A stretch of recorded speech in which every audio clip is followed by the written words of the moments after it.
Veo mucha gente joven, muy bien. Vamos a transmitir toda esta cultura del vino también a la gente joven, que necesitamos que bebáis más vino, no tanta cerveza. O bueno,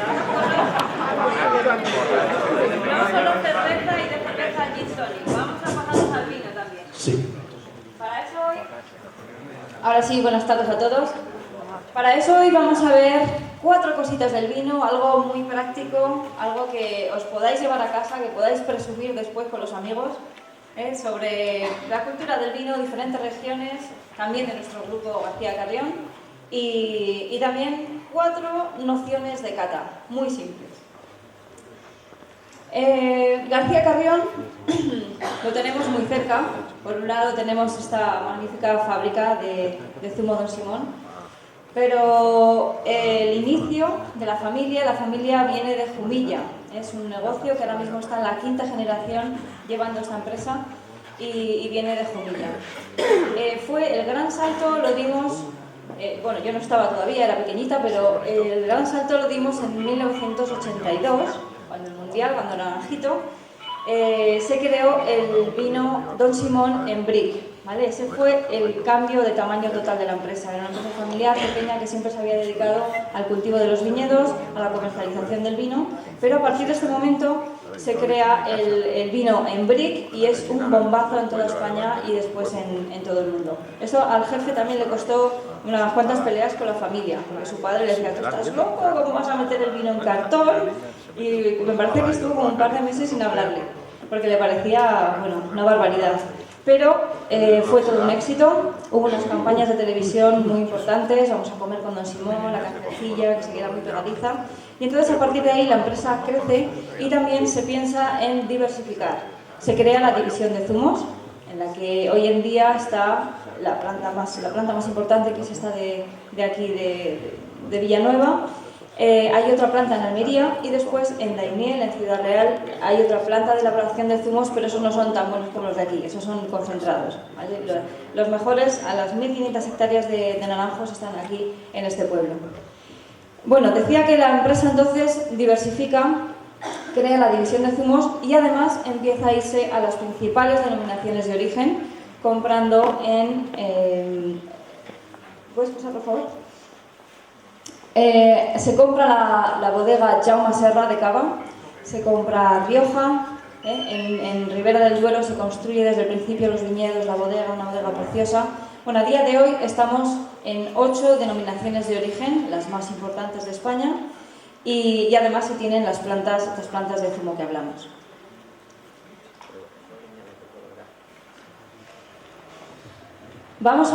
Os voy a hablar un poquito de cada región, cosas curiosas para saber, para entender más de los vinos. Espero que os resulten interesantes. Vamos a empezar con Jaume Serra, que, como digo, es esta bodega que se compró en 1997. Los anteriores dueños eran la familia de Rodrigo Rato. Se lo compramos a tiempo, porque si no, bueno, no se hubiera pagado. En el 97 entonces se compra esta bodega que estaba preparada para 1 millón de botellas. A día de hoy estamos haciendo 40 millones de botellas. Ha habido una enorme inversión en tecnología. ¿Veis? Se pueden ver robots andando por las máquinas, subiendo, bajando los palés. Es una barbaridad. Y entonces esta bodega, Jaume Serra, está en Vilanova y la Geltrú, al lado de Sitges. Es en la zona del Penedès, donde se ubica la mayoría de las bodegas de cava. Esta denominación de origen cava es una denominación un poco peculiar porque no solamente es un origen, no todas las bodegas están ahí. También hay otras bodegas en España con denominación de origen cava que no están en Cataluña, ¿vale? Hay bodegas que pueden hacer vino con DO cava y están en Rioja, en Navarra, en Valencia, incluso en Almendralejo. Hay alguna bodega que puede hacer este vino. Entonces, este vino va a tener unas características. Lo voy a medir.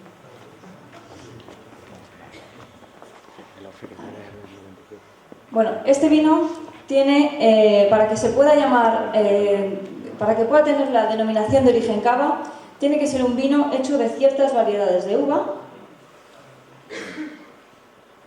Bueno, no nos dejan. Vale, tiene que estar hecho con ciertas denominaciones, ciertas variedades de uva. No son válidas todas las variedades. Entonces, los cavas, los principales, van a estar hechos de Charelo, Macabeo y Parellada. Son las tres variedades principales de los vinos catalanes, de los vinos de cava. Y también hay una cuarta variedad que se llama Chardonnay, que esta es de origen francés y que en nuestro caso por lo menos lo utilizamos para los reserva. En el caso del rosado, el vino estará hecho con variedades de Trepat y variedad Pinot Noir, que es otra variedad francesa.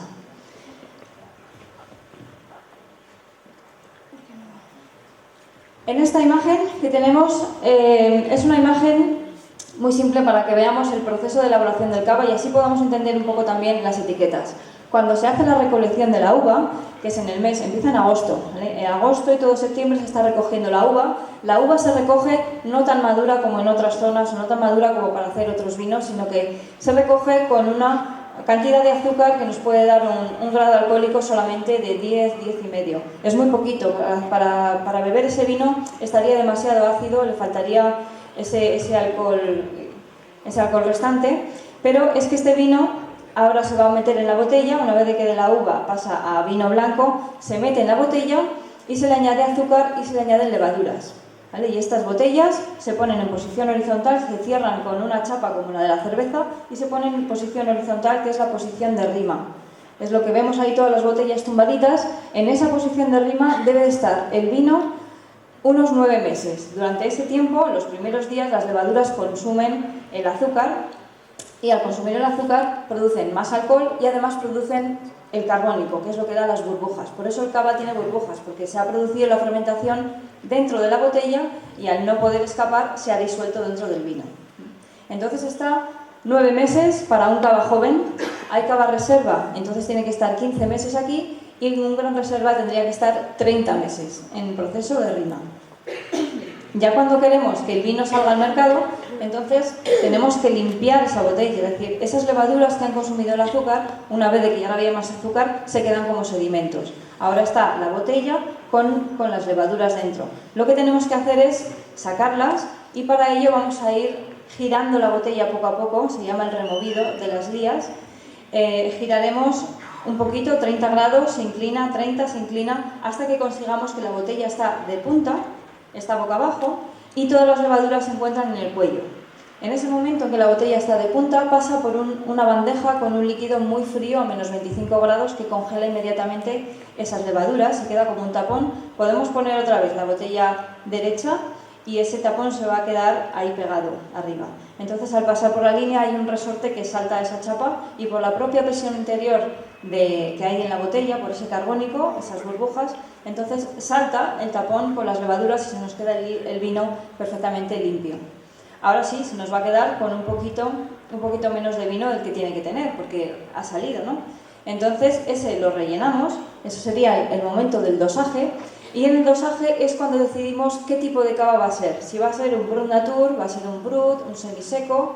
Hay diferentes tipos de cava dependiendo de la cantidad de azúcar. Los más comunes son el Brut Natur, que sería un cava sin nada de azúcar.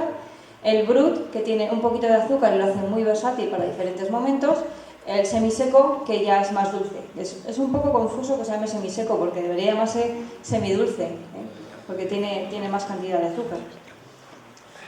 Con esto vemos aquí un resumen, muy pequeñito, un resumen de la clasificación de los cavas. Cuando vayamos a elegir el cava a una tienda, podemos elegirlo por su edad, sea joven, reserva o gran reserva, y podemos elegirlo también por su cantidad de azúcar. Brut Natur, para los que ya sois expertos y os gusta el cava, porque a una persona que se inicia en el cava, un Brut Natur le cuesta tomarlo, le parece demasiado ácido. Entonces, para gente que está más acostumbrada, los catalanes beben todos Brut Natur, pero el resto de la gente nos gusta con un poquito más de azúcar. El más vendido es el Brut, el que más se produce, la mitad de la producción de todo el cava es el Brut, porque es mucho más versátil, tiene ese toque pequeñito de azúcar que le hace más equilibrado y que nos vale para aperitivo, para la comida, para el postre, para fiestas. Y por último, el semiseco, que es más dulce, este está más recomendado para postres, por ejemplo. También para copa, para fiestas, pero también se lleva con postres porque es un poquito más dulce. ¿Veis? Esta es la producción del cava, la mitad, el 47% es del cava Brut. Y esta es un poquito la bodega en la zona de, como decía, del Penedés, de Vilanova. Dependiendo de las zonas del Penedés se plantan unas variedades u otras. Y una representación de los cavas que hacemos, que no solamente hacemos cavas, sino también hay vinos tranquilos de la DEO Penedés y la DEO Cataluña en la misma bodega. Vamos a hablar ahora un poquito de Rioja, de mi Rioja, de mi tierra. Esto lo conozco un poco mejor, me voy a mirar el ordenador. Esta zona, por su ubicación, por su clima y por su altitud, es muy apropiada para la viticultura, para crear uvas de buena calidad para el vino. La estrategia de Rioja es de cultivar variedades solamente autóctonas de La Rioja. No se pueden cultivar variedades francesas como puede ser el Cabernet, por ejemplo, Cabernet, Syrah, Merlot. Estas variedades no están autorizadas, solamente se autorizan variedades que son originarias de La Rioja, como son Tempranillo, Garnacha, Graciano, Mazuelo, Maturana, eso en las tintas. Y en las blancas, tradicionalmente estaba también esta estrategia de solamente producir las uvas autóctonas, que son Viura, Malvasía, Garnacha Blanca, pero en el 2007 se tomó la decisión de plantar también otras variedades más aromáticas, como son la Verdejo, por ejemplo, Sauvignon Blanc, Chardonnay, Tourrontés. Estas variedades son más aromáticas y permiten llegar al público, a la mayoría del público que está consumiendo Verdejo o que está consumiendo otros vinos que le llegan mucho por la nariz porque son muy aromáticos. Todos conocemos un poquito, o hemos oído hablar de las zonas de Rioja, que hay zonas, vinos de Rioja Alta, vinos de Rioja Baja. Bueno, vamos a ver que estas zonas se llaman así por su altitud precisamente. La Rioja en la parte norte está limitada a esa frontera, la causa el Ebro. Todas esas curvas que tiene es por el curso del Ebro, que es el que marca la frontera con Navarra en la parte de abajo y con el País Vasco en la parte de arriba. Entonces, el Ebro, cuando entra por la parte oeste, por la zona de Haro, ahí está a unos 600 metros de altitud, y sin embargo, cuando sale hacia Zaragoza, por la parte este, ahí la altitud es solamente de unos 100 y pico metros. Esa diferencia de altitud nos va a marcar una gran diferencia en el clima. Estamos viendo que en 100 kilómetros de longitud hay una diferencia de un mes, probablemente, en la época de vendimia. En el Rioja Baja van a empezar antes, hace más calor allí, empiezan a finales de agosto, primeros de septiembre, y en Rioja Alta se solía empezar con el Pilar. Ahora ahí se van adelantando las añadas, las vendimias, cada vez son más tempranas, pero se llevan como un mes de diferencia en apenas 100 kilómetros de distancia.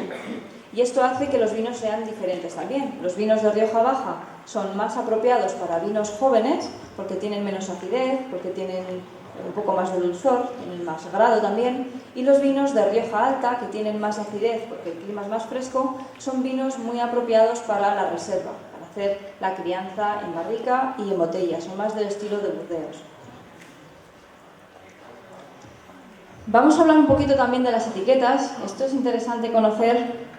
Las botellas, aparte de tener la etiqueta que pone la bodega, también tiene una etiqueta pequeñita que se llama tirilla, que es la que da el Consejo Regulador. El Consejo es el que se encarga de que todo esté regulado, de que la uva que se produce, es decir, los viticultores tienen una cartilla, dependiendo de tantas hectáreas pueden tener un máximo de kilos, de ese máximo de kilos hay un máximo de litros de vino, y todo tiene que estar dado de alta en el Consejo Regulador cuando se mete el vino a barrica, cuando se saca, si da la denominación de crianza, de reserva, de gran reserva. Entonces, cuando se cumplen todos esos requisitos y vas a embotellar, se presenta, se da la alta al Consejo, se dice quiero embotellar 100 mililitros, por ejemplo, de este vino que es crianza, que está detallado aquí, y ellos lo catan, lo analizan, y si cumple con la calidad mínima, pues entonces te dan unas tirillas, solamente por la cantidad que quieres embotellar. Entonces, cada una de estas tirillas lleva una numeración, es única, sería un sello de calidad. Cada botella tiene un sello de calidad. Todas las botellas de Rioja, veremos que de Ribera también, tienen una numeración que es única y que sirve de sello de garantía. Tienen diferentes colores, dependiendo del tipo de vino que sea. En Rioja será verde cuando es para vino joven, tanto blanco, rosado y tinto Cuando es vino joven, tiene la tirilla de color verde y entonces esperaremos que el vino sea afrutado.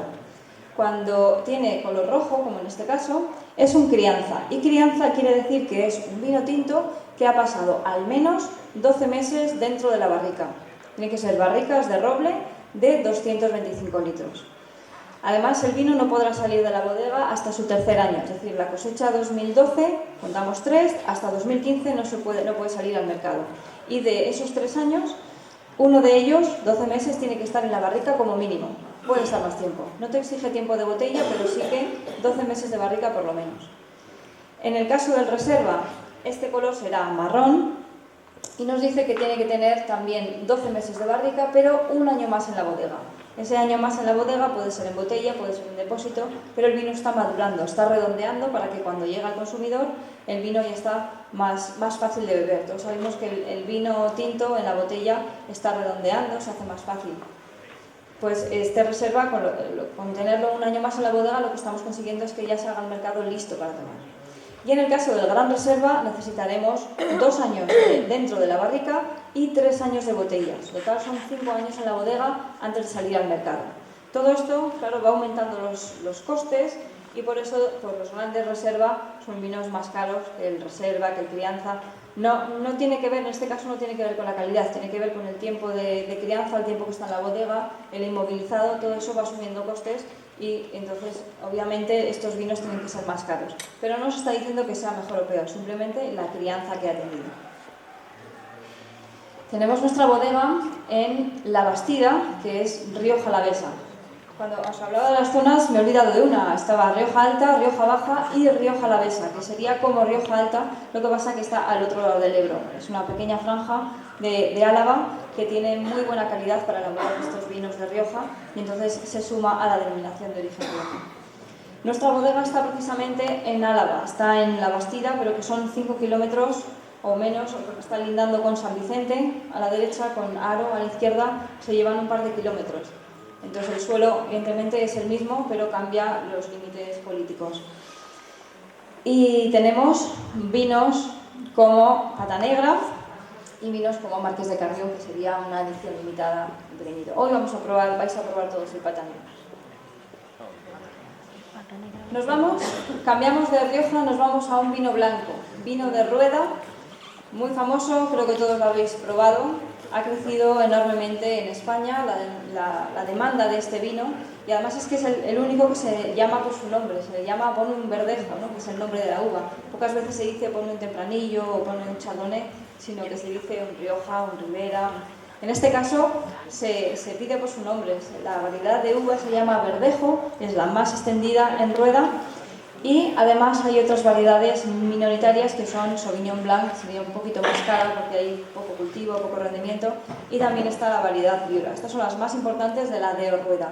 También hacen vinos tintos, pero no son tan famosos, son mucho más famosos los blancos, y esta denominación, como veis, está en la parte de la meseta norte, está a gran altitud, 800, a veces 900 metros de altitud, y por tanto el clima es continental, es bastante duro. En invierno es muy frío, en verano es muy caluroso, hace que las temperaturas sean extremas, que la diferencia entre el día y la noche sea extrema de temperatura. Estamos hablando de que puede haber una diferencia de 20 y tantos grados del día a la noche.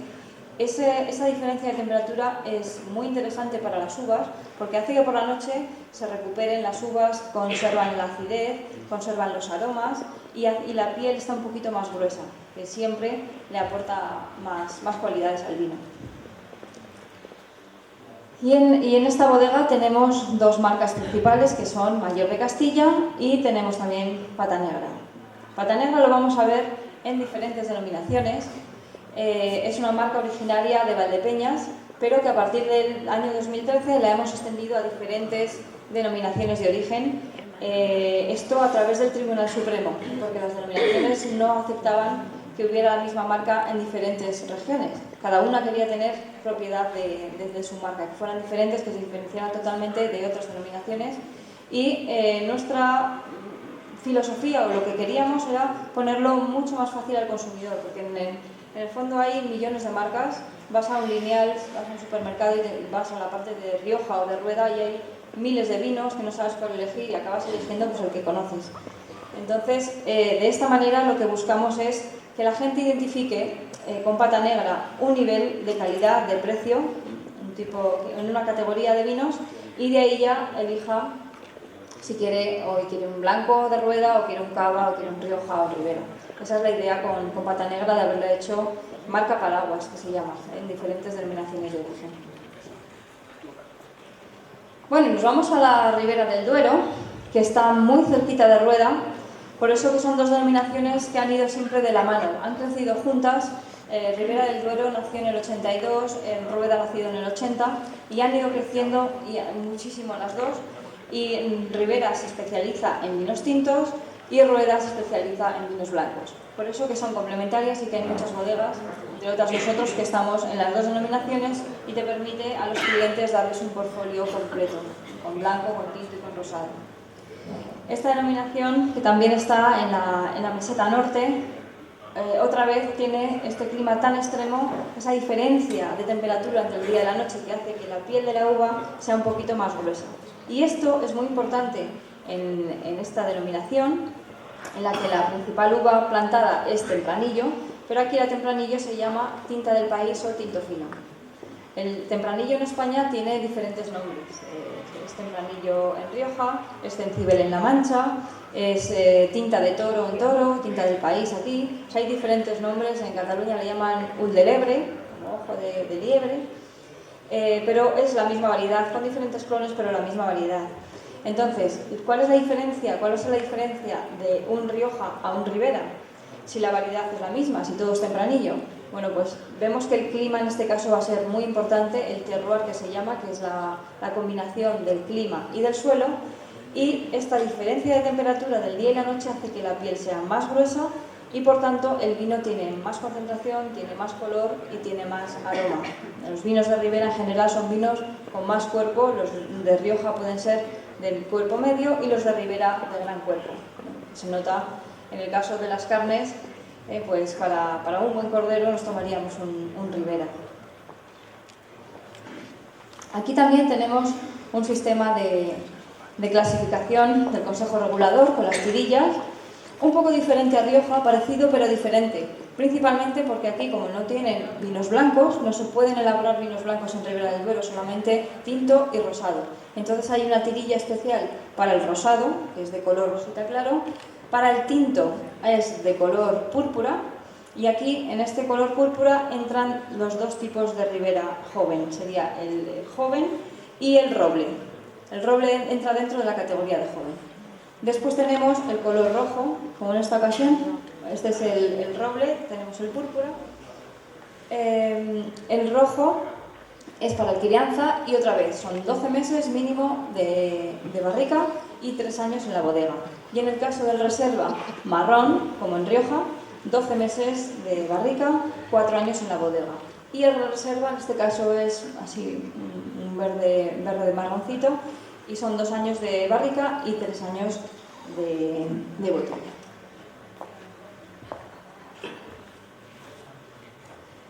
Esto está abierto a preguntas, ¿eh? Si tenéis alguna duda es el momento de preguntar, para que no se os olvide. Esta es nuestra bodega, es una bodega preciosa, se ha construido desde el principio, son 65 hectáreas de viñedo, lo que están alrededor, plantadas de tinta del país, que es la tempranillo de la zona de Ribera del Duero, tiene un 3% de Cabernet y 2% de Merlot. Aquí las variedades de uva son diferentes con respecto a Rioja. Se hizo una construcción de estilo castellano, todos los materiales de ese edificio son reconstruidos, vienen de antiguos edificios, de raíles de tren, las maderas. Entonces se ha mantenido el puro estilo castellano, es una bodega preciosa. Sí.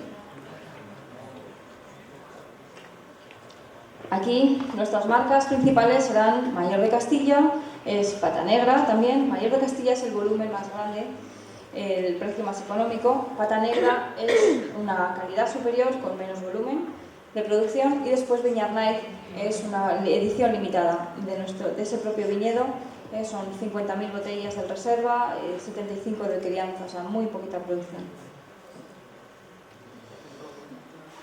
¿Te has soltado uno? Eso es. Bueno, ya hemos visto un poquito de la cultura del vino en cuanto a regiones, en cuanto a tipos de vino, varias notas para que podáis elegir vinos en restaurantes o en las tiendas. Ahora vamos a pasar a la acción. Y para ello tenemos aquí estos dos vinos, uno de Rioja, uno de Ribera, los cataremos en comparativa, y hemos puesto una mesita con fondo blanco. Vamos a ver un poco las condiciones que serían ideales para la cata del vino. Como veis, muy recurrente, no teníamos un mantel blanco, pues hemos puesto unos folios. Esto lo podéis hacer en casa perfectamente, o una servilleta blanca, un fondo blanco que nos va a servir para ver el color del vino. Tenemos una luz perfecta, una luz muy blanca. Bien el color, si tuviéramos una luz amarilla los colores estarían más apagados, no son tan bonitos. Entonces necesitamos esta luz blanca y este fondo blanco. Una sala amplia, una temperatura normal, ventilado. Vamos a ver el material que necesitamos. De primeras, el vino tiene que estar a la temperatura correcta. ¿Cómo conservamos el vino? Que es la diapositiva que tenemos aquí. Deberemos conservarlo en un sitio fresco. Las botellas deben estar en horizontal, deben estar tumbadas para que el vino esté en contacto con el corcho y así el corcho que está húmedo está más expandido y cierra bien la botella. Si las conservamos de pie durante mucho tiempo y encima si es una zona bastante seca o calurosa, lo que ocurre es que el corcho pierde humedad, se queda más pequeño y va a pasar aire, no va a cerrar bien, entonces este vino se acaba picando, se acaba oxidando. Así que las mantenemos en posición horizontal. Lo ideal es que sea un sitio pues, fresco, que esté a oscuras, que no le dé la luz, que esté limpio, que no haya humedades. ¿Y cuánto tiempo vamos a poder mantener los vinos? En el caso de blancos y rosados y cavas blancos y rosados, lo ideal es consumirlo durante un año. Es decir, si es la cosecha 2014, durante todo el 2015 lo podemos consumir. Y ya va perdiendo, cuanto más tiempo tiene, va perdiendo un poquito de frescura. No quiere decir que el vino esté malo, sino que ya pierde esa fruta, ese frescor que es propia de los vinos jóvenes. En el caso del tinto, aunque sea un vino joven, sí que lo podemos mantener un año más, porque es cierto que cambia, que pierde un poco de fruta, pero el vino está bastante bien y a cambio lo que está ganando es más redondez en la boca, es más fácil de beber, pierde ese tanino agresivo. Vamos atrás, por favor. En el caso del crianza, bueno, se recomienda 4 años. Esto va a depender muchísimo del vino que hay adentro, porque hay crianzas que se hacen muy potentes, muy concentrados. Por ejemplo, son los vinos de Ribera o los vinos de Toro, que son vinos muy concentrados, con mucho cuerpo, mucha estructura. Estos van a necesitar más tiempo que otros vinos que son más fáciles, como por ejemplo los de Rioja o Valdepeñas, que es un vino que es mucho más fácil porque no tiene tanta carga tánica. Entonces, para poder poner un número, vamos a decir 4 años de cuando es la cosecha. Si la cosecha es 2012, pues en el 2016 estaría perfecto. En el caso del reserva, recomendamos 8 años. Ahora estaríamos bebiendo, pues en realidad en el mercado está la añada 2010, más o menos, son 5 años, pero podríamos mantenerlo hasta 8. Después, como digo, todavía están bien, los vinos se pueden consumir, pero ya van perdiendo esas características o todo su potencial, toda esa fruta, porque va cayendo el color, va cayendo un poco el cuerpo. Entonces ya sería un vino con más tiempo. Es decir, si abrimos un vino viejo, no vamos a esperar que sea un vino potente, sino que ya es un vino al que hay que entenderle, que hay que darle tiempo para que se abra y entenderemos que el color pues, no es el mismo y el cuerpo tampoco. En el caso del Gran Reserva, podremos mantenerlo hasta 16 años con todas sus características. Y luego, como decimos, ya habrá que entender que el vino tiene demasiados años. Bueno, vamos a ver entonces. Hemos dicho que tenemos el vino, que lo hemos conservado bien. ¿A qué temperatura tenemos que tomar los vinos? Los vinos, los espumosos, ya sea cava o champán, o otros espumosos, bien fríos, lo más frío que podamos, directos de la cubitera, que suele quedar como unos 5 grados. 5 o 6 grados es una temperatura perfecta para tomar estos espumosos. Un espumoso caliente, la verdad que no es muy agradable, pincha las burbujas y no es su función, que es la de refrescar. Así que bien fríos. En el caso del blanco, la temperatura ideal serían 8 grados. Hay dos tipos de blanco, un blanco que es fresco, vamos a imaginarnos un verdejo o un sauvignon blanc, que son muy aromáticos y lo tomamos fresco.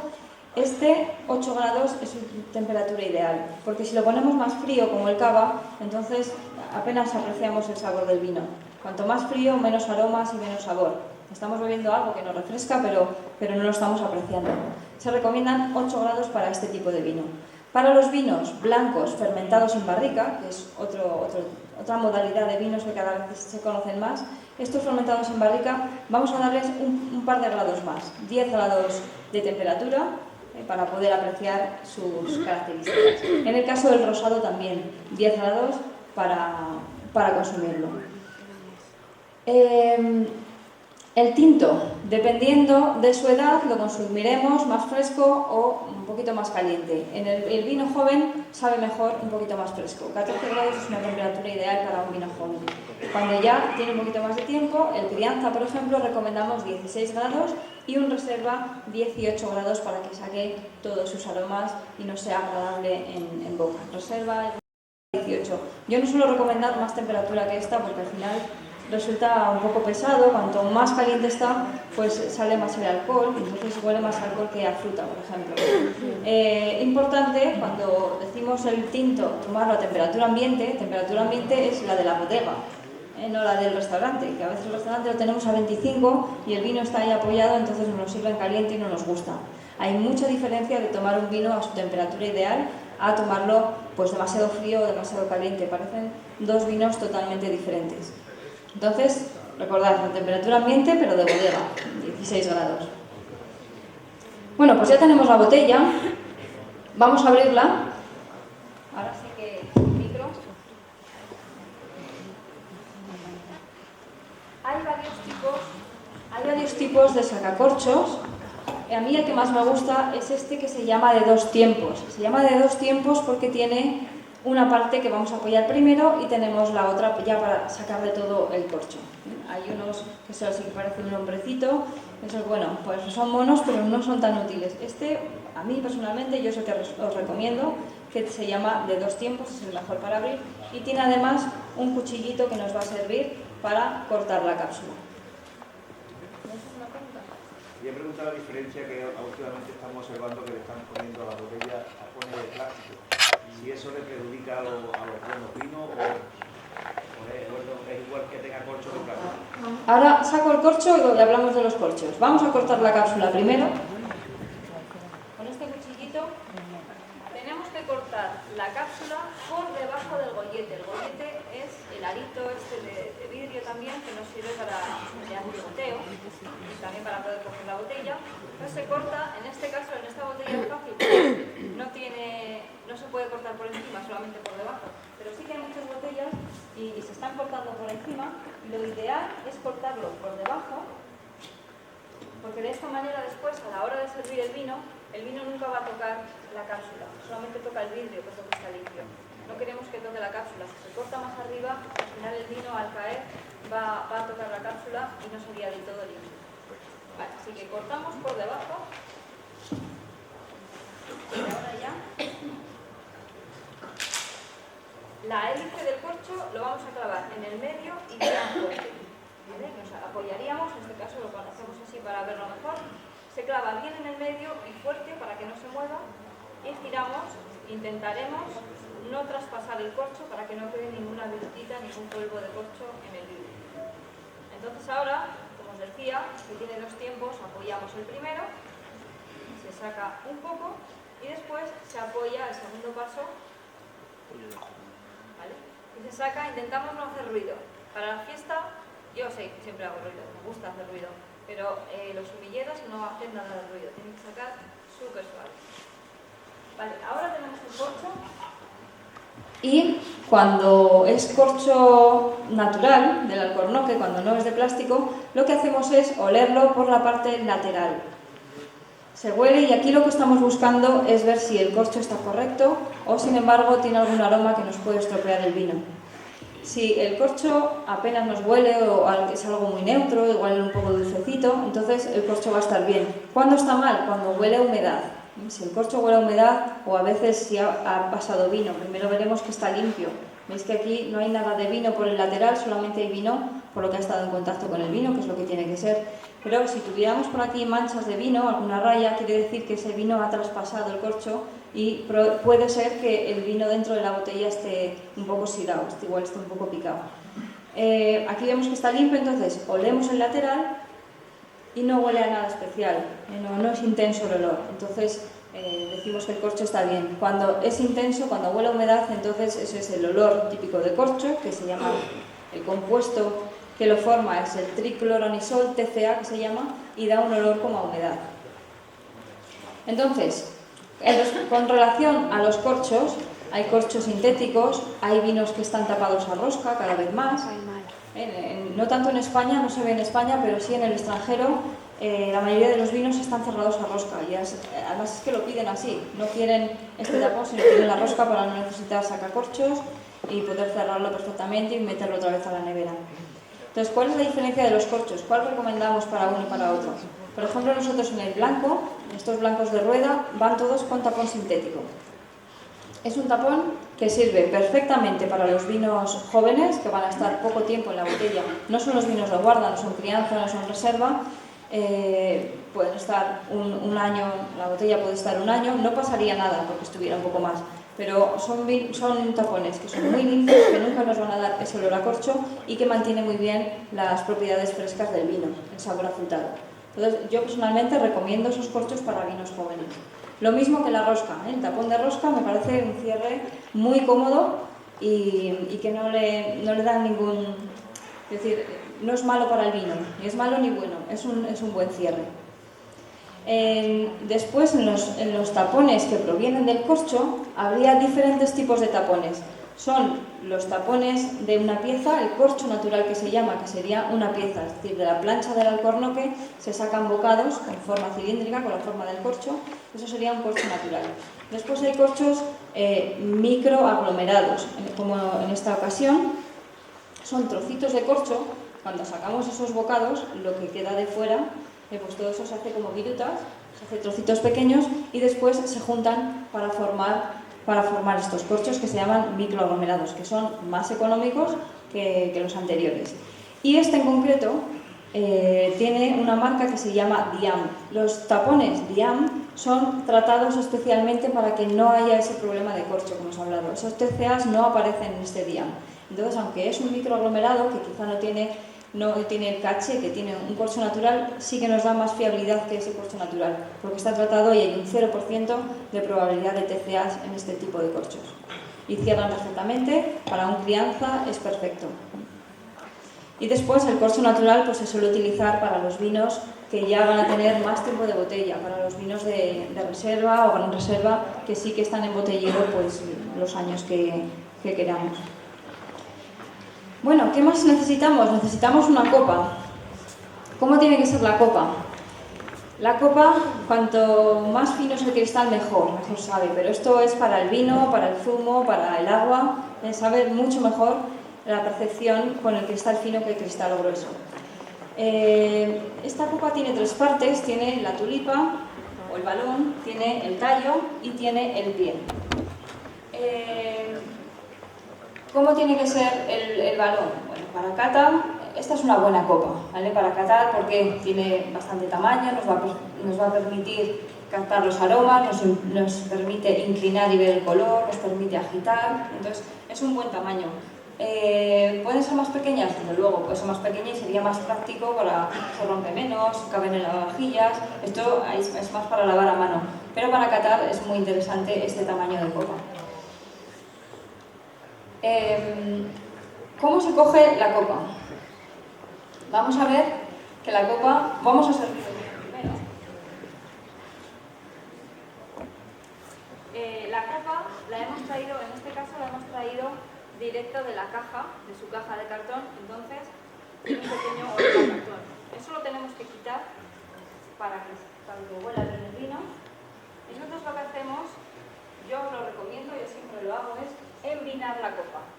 Se mueve bien por todas las paredes y después ese vino lo tiramos. Que no os dé pena, Es un poquitín nada más lo que necesitamos y se nos queda la copa perfectamente eliminada con el vino.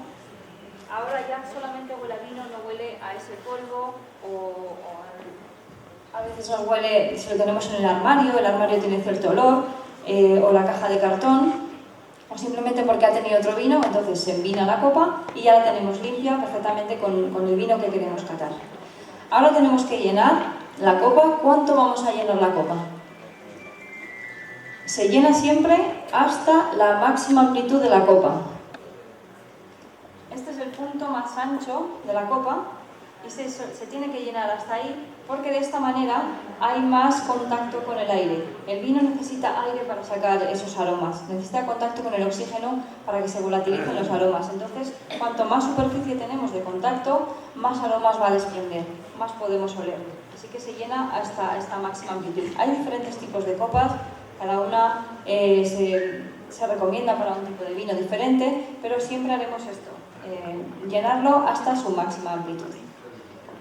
Y ahora os decía cómo coger la copa. La copa tenéis que imaginar que es una flor, que es un tulipán, por ejemplo. Entonces la flor se coge del tallo.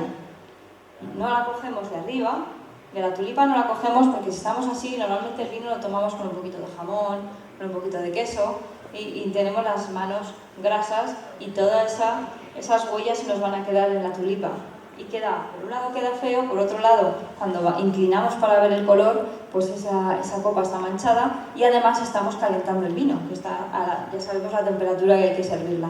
Entonces siempre lo cogemos del tallo, tampoco lo cogemos de la base. La base sería para los vinos de manzanilla, por ejemplo, ese catavinos, esa copa más pequeñita, esos sí se pueden coger por la base, porque la copa es pequeña. En este caso, como es grande, si la cogemos de la base, se nos desestabiliza, se nos puede caer. Así que la tenemos bien agarrada del tallo y este es un truquito para que esté bien sujeta. 2 deditos por delante y 2 por detrás. ¿Vale? Así tenemos la copa tan sujeta que podemos hacer lo que queremos con ella. Esto lo tenéis que practicar en casa, ¿eh? 2 por delante, 2 por detrás. Este dedo pequeño, que no se os escape, ¿vale? Que se nos suele escapar el dedo pequeñito, el dedo ahí bien metido. Que no somos tan refinados como los franceses. Nosotros así, ¿vale? Así es como hay que coger la copa. Y así, como os digo, la tenéis muy, muy estable, bien cogida y no se va a caer nada. Vale, vamos a catar entonces, vamos a pasar a la acción, a catar los vinos, vosotros los vais a catar después. Yo voy a hacer rapidito para no daros mucha envidia. En este caso tenemos 2 vinos, voy a poner en las 2 copas.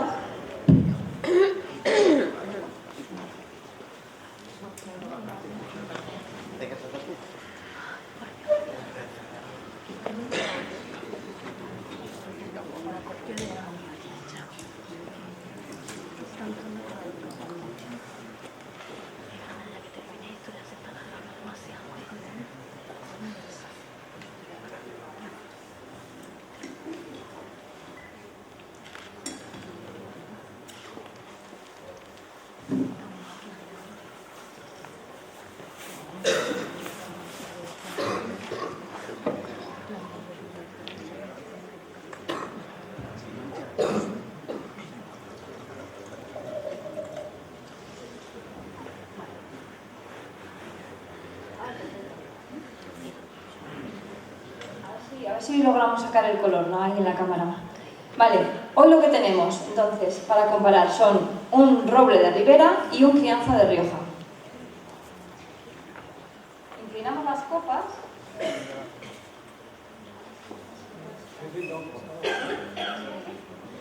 Vale, a ver si podéis apreciar esta diferencia de color. En el caso del Ribera, que es roble, que es vino más joven, tiene un color más amoratado. Y en el Rioja, que es crianza, que ya tiene su tiempo de barrica, ya tiene un color más granate. ¿Se ve? Bueno, no mucho. Luego hacéis la prueba ahí afuera porque sí que hay una diferencia de color. ¿Lo ves? Vale. Entonces, en los tintos nos fijamos en el color. ¿Cómo evoluciona el color con el tiempo? Dentro de la gama de rojos, que los vinos se denominan los vinos tienen color rojo, los tintos, pero dentro del rojo hay varias tonalidades. Cuanto más jóvenes son, tienen más color púrpura. A medida que va pasando el tiempo, que se va oxidando un poquito, estos vinos pasan al color rubí, color granate, color marrón, cuando ya es un reserva con tiempo, y va perdiendo cantidad de color con mucho tiempo. Esto nos puede dar una pista de cómo está el vino, es decir, si tenemos en la mano un vino joven que nos dice que es 2014 y le vemos que tiene un color marrón, ahí seguramente hay un problema, ese vino ha tenido un problema, está muy oxidado. Sin embargo, si tiene un color marrón y sabemos que tiene 10 años, es algo normal. Así que evolucionan desde el púrpura al rubí, al granate y al marrón. En este caso, como decía, tenemos el Ribera Roble, que tiene un color más púrpura, y en el caso del Rioja Crianza tiene un color más granate. Además del color, también describimos la capa, y la capa es la cantidad de color que tiene el vino. Como de opaco es. Si inclinamos la copa y podemos ver a través de la copa o no. Cuando la capa puede ser baja, media o alta. Si la capa es baja, entonces esta capa de color nos permite ver a través del vino. Imaginaros un rosado, ¿no? Si inclinas un rosado y debajo pones unas letras y puedes verlo perfectamente, se puede leer. Eso sería una capa baja. En la capa media es cuando se intuye que hay algo detrás, pero tampoco se ve bien la forma. No seríamos capaces de leer un texto. Y la capa alta es cuando es totalmente opaco, cuando no se puede ver. Eso siempre mirando al corazón de la copa, donde más cantidad de vino hay, no al bordecito. Entonces es un poco el truco para definir la capa baja, media o alta, poniendo un texto detrás y así vemos si se puede leer o no. Pues son capa baja, media o alta. Los vinos modernos cada vez tienen más capa.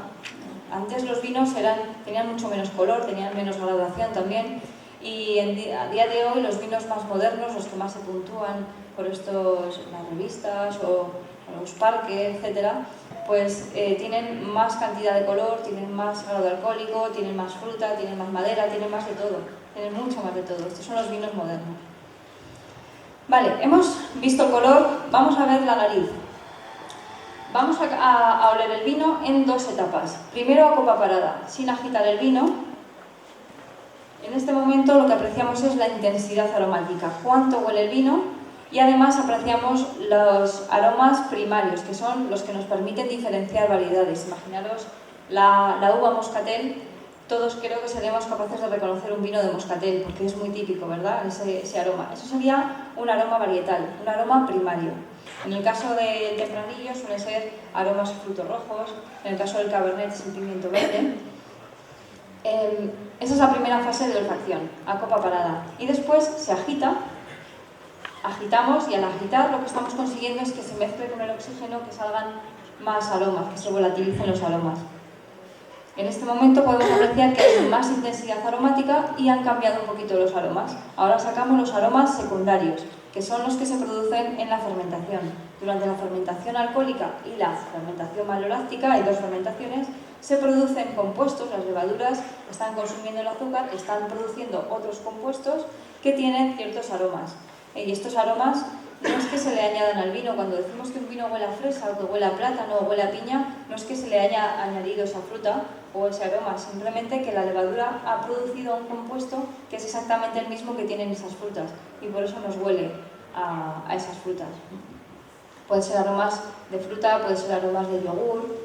En la fermentación maloláctica, que se produce ácido láctico, pues muchas veces olemos petit suisse, a yogur, puede ser mantequilla, que ya sería un poco de efecto. Hay muchísimos vinos, aromas en estos clasificados en los aromas secundarios. Y por último están los aromas terciarios o bouquet, que estos son los que se producen en la crianza, ya sea en barrica o en botella. Y aquí pues tendremos los aromas que nos aporta la barrica, que puede ser especias como canela, clavo, pueden ser el coco, que también aporta la barrica americana, por ejemplo, puede ser tostados, pan tostado. Todo esto sería el bouquet, y puede ser cueros, que se produce más en el tiempo en botella. Esta es la clasificación de aromas primarios, secundarios y terciarios. Yo voy a deciros lo que encuentro aquí y después vosotros, catando ahí afuera, a ver si encontráis lo mismo, ¿vale?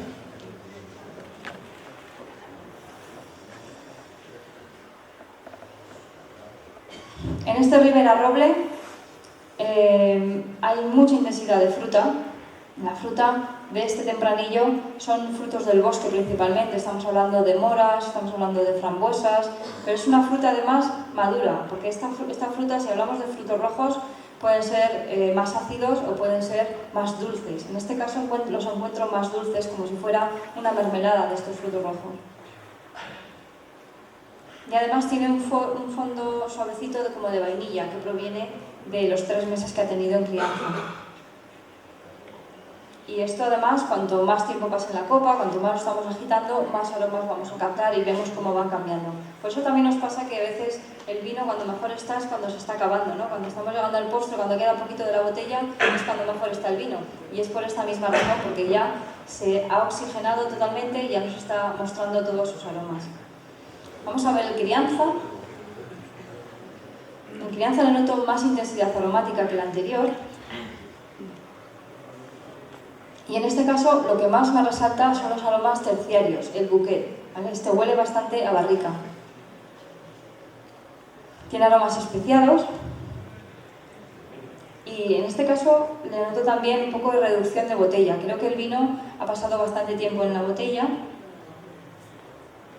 Puedo leer que está por nuestro lote, nos indica un poco el tiempo cuando ha sido envasado. Y ha sido en marzo de 2014. Por eso que lo estoy notando que tiene aroma de reducción de botella. Es cuando el vino tiene así un cierto aroma, no sé cómo describirlo, pero se llama reducción de botella porque ocurre dentro de la botella. Como no hay oxígeno, el vino sigue vivo y sigue habiendo reacciones químicas. En este caso es la reducción, que sería lo contrario a la oxidación. Así que este vino va a necesitar bastante más tiempo para oxigenarse. Este vino sería apropiado de Cantabria, por ejemplo. Todavía tiene está cerrado, quiero decir, entonces hasta que salga todos sus aromas va a pasar un tiempo. Vamos entonces, mientras se va abriendo, vamos a ver la cata en boca. Para catar en boca vamos a coger un sorbo pequeñito y lo vamos a mover por toda la boca para ver las sensaciones que nos produce. La cata en boca se define por 3 pasos: ataque, paso en boca y final o retrogusto. El ataque es la primera sensación que nos da el vino. Puede ser un ataque fresco, puede ser muy intenso, cuando es muy sabido, puede ser un ataque dulce. Cuando nos metemos el vino en la boca, notaremos, si está un poco dulce, se nota en la punta de la lengua. Si hiciéramos un mapa de la lengua, el sabor dulce se nota en la punta, después en los costados se notaría el salado y más atrás en los costados se nota el ácido. El amargo se nota justo debajo de la campanilla. Por eso, en el ataque notaremos si el vino es dulce o no es dulce, principalmente. Después el paso en boca. Aquí movemos por toda la boca, buscamos sensaciones, buscamos ver que el vino está equilibrado. Tiene que haber un equilibrio entre el alcohol, la acidez, el cuerpo, el dulzor. Todo eso tiene que estar en equilibrio, que nos resulte agradable, que nos parezca que está todo al unísono, ¿no? Un vino puede estar, por ejemplo, descompensado o desequilibrado en la acidez. Si tiene poca acidez para el tipo de vino que es, entonces el vino nos resulta un poco soso. Si tiene demasiada acidez, entonces imaginaros que coméis una cata de limón, ¿no? Esa sensación tan agreste, eso sería descompensado en acidez. En el caso del alcohol, si tiene poco alcohol, pues el vino está como aguado y como si hubiéramos puesto hielos. Y si tiene exceso de alcohol, entonces es ardiente, como si nos metemos un whisky en la boca que quema. Entonces sería un exceso de alcohol para el vino que es. Y después, por último, al final, en el retrogusto, una vez que hemos tragado el vino, nos fijamos en cuánto es de persistente, cuánto tiempo estamos recordando o tenemos esa sensación del vino en la boca. Se suele contar por segundos y podemos decir que un vino sea poco persistente cuando lo hemos tragado y enseguida se nos ha olvidado, de media persistencia, o muy persistente cuando igual llevas 5 minutos hablando y todavía notas el sabor del vino en la boca. Ese sería muy persistente y es más valorado. Es mejor que un vino que sea persistente. Sería de mayor calidad. Bueno, voy a hacer la demostración y luego lo intentéis vosotros.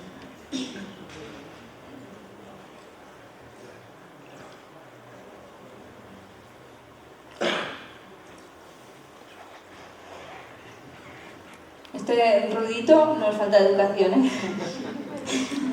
También se hace, lo Lo que estamos haciendo con ese ruidito es coger aire, y al coger aire, el vino en la boca, como sube de temperatura, porque nosotros tenemos más temperatura que el vino en la copa, entonces se vuelven a desprender aromas y suben a la nariz, y por tanto podemos sacar más aromas que no hayamos sacado solamente oliendo. Si catáramos con la nariz tapada, no notaríamos nada, no sabe nada. Es como cuando estamos constipados, que la comida no sabe a nada, pues es por esa razón, ¿no? Porque todos los sabores no están en la boca, sino que están en la nariz. Es porque los aromas suben a la nariz. Entonces, al meter el aire, pues sacamos más aromas que suben a la nariz y podemos descubrir más aromas que no habíamos encontrado antes. Y después, la persistencia, pues ahora mismo que llevo un rato hablando, todavía tengo el sabor del vino en la boca. En este caso, voy a recordar que se me ha olvidado.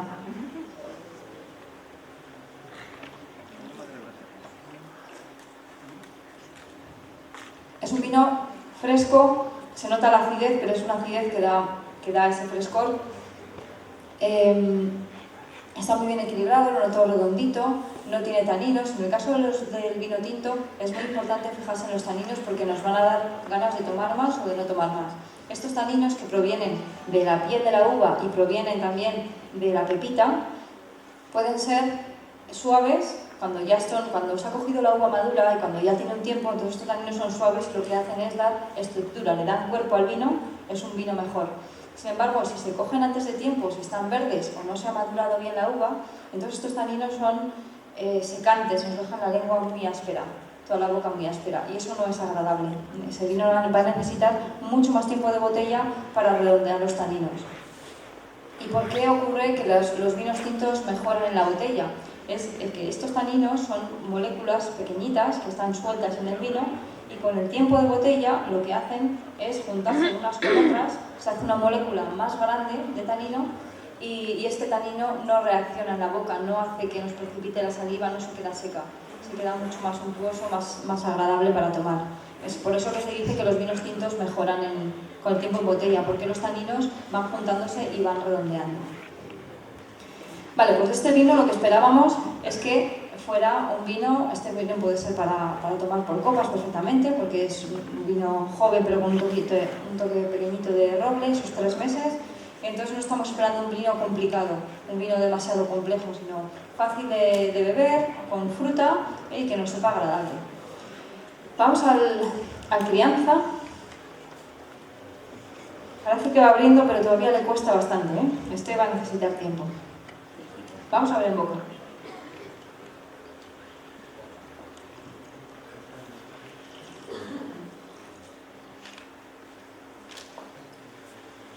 Aquí sí que se nota que el vino tiene más estructura. Más estructura, más cuerpo, quiere decir que tiene más peso. Imaginaros comparar la leche desnatada con la leche entera. Esa sería la diferencia, eso es el cuerpo.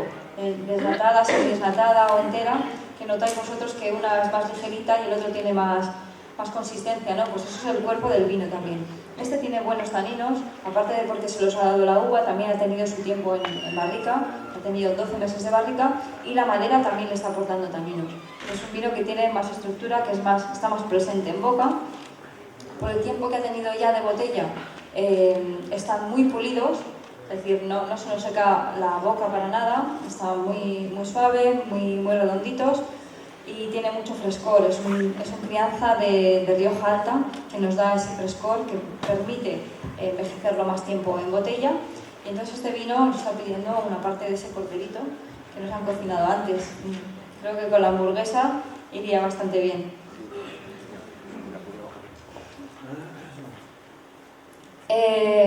Nos queda un poco el maridaje.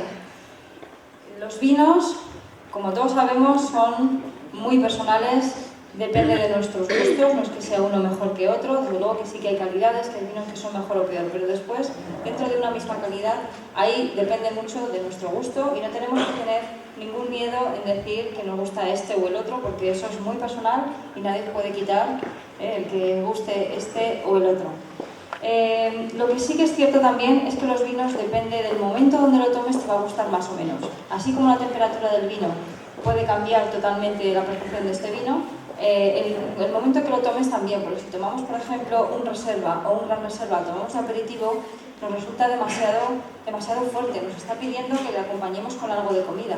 Y sin embargo, si estamos tomando un chuletón y lo tomamos con un vino joven, se queda muy pobre el vino. Así que siempre tiene que haber un equilibrio, comidas ligeras, vinos ligeros. Y normalmente suelen ir acompañadas las zonas de producción con su gastronomía natural, suelen ir acompañadas, es decir, las zonas de costa, el cava o los blancos del Mediterráneo van muy bien con los pescados, con los mariscos, con las gambas.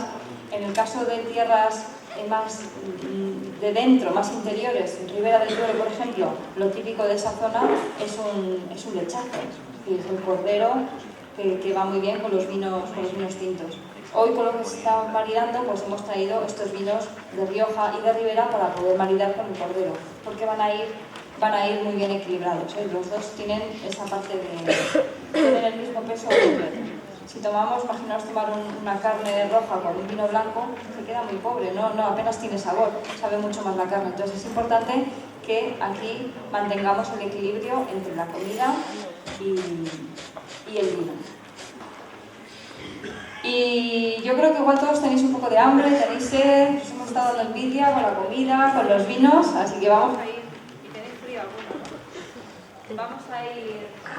Vamos a ir terminando. Si tenéis alguna pregunta hasta el momento, y si no, voy a estar con vosotros ahí afuera también, para que me podáis preguntar todo lo que queráis. ¿Nada más? Espero que hayáis aprendido un poquito, y que ahora lo llevéis a casa, que presumáis con los amigos, la familia, que ya sabéis cómo coger la copa, cómo abrir la botella. Así que ahora disfrutar el vino. Dime. Sí. Ha dicho que el vino es más rico y sabe más los aromas y eso cuando está oxigenado. Sí. Entonces habría que hacerlo mucho tiempo antes de ese tiempo. Depende de qué tipo de vino se va a abrir antes o después. Cuanto más tiempo ha pasado en botella, más tiempo necesita para oxigenarse.